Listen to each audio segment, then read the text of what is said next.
numbers this evening. Thank you so much for joining us, and good luck, everybody. Okay. The conflict in the Middle East is growing more violent every day. Tonight we'll hear from East Tennesseans with ties to that region. And as the immigration crisis grows at the border, President Obama heads to Texas to meet with one of his biggest critics. 10 News is brought to you in high definition exclusively by Harper Auto Square. You are watching WBIR TV, Channel 10, Knoxville. The news starts now. Tensions in the Middle East are bubbling up again between Israelis and Palestinians, and the surge of new violence has people in East Tennessee more and more worried about loved ones abroad. Good evening and thank you for watching. I'm John Becker. And I'm Robin Wilhoit. Israeli militants continue rocket attacks on Palestinian territories for the second day in a row. Thousands of Israeli troops are along the Gaza border for a possible ground invasion.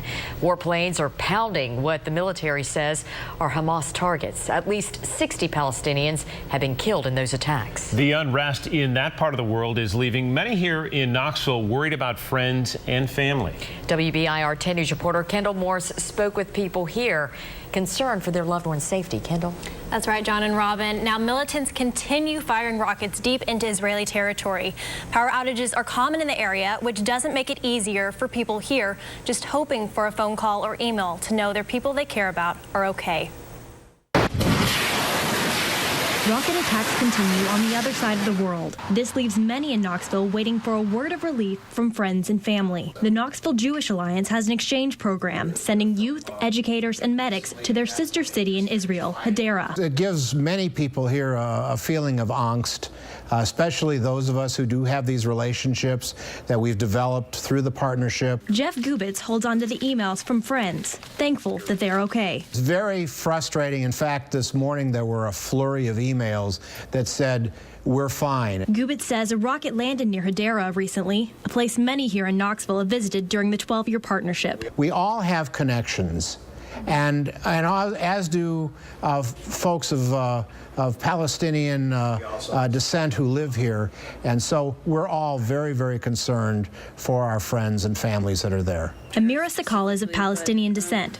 Her grandmother and other family live close to the attacks. A bomb far away from them is really nothing. It's probably the distance from my house to West Town Mall, like a few miles. She keeps up with the attacks, searching hashtags online for anything her family might be experiencing. Every morning I've just woken up and looked at Twitter and seen the updates. Like first thing in the morning, that's what I see, and that's the last thing I see before I go to bed.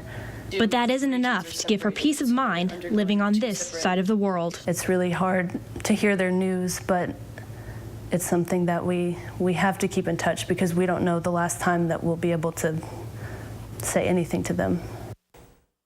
Now, Arab nations are trying to end the attacks, calling for an emergency meeting of the UN Security Council.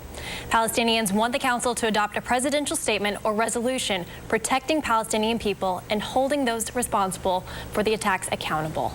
All right, Kendall, thank you. A man was shot and killed this afternoon, and a person of interest is in custody after a shooting at the U.S. National Guard Armory in Perry County. Officers from the Linden Police Department and deputies from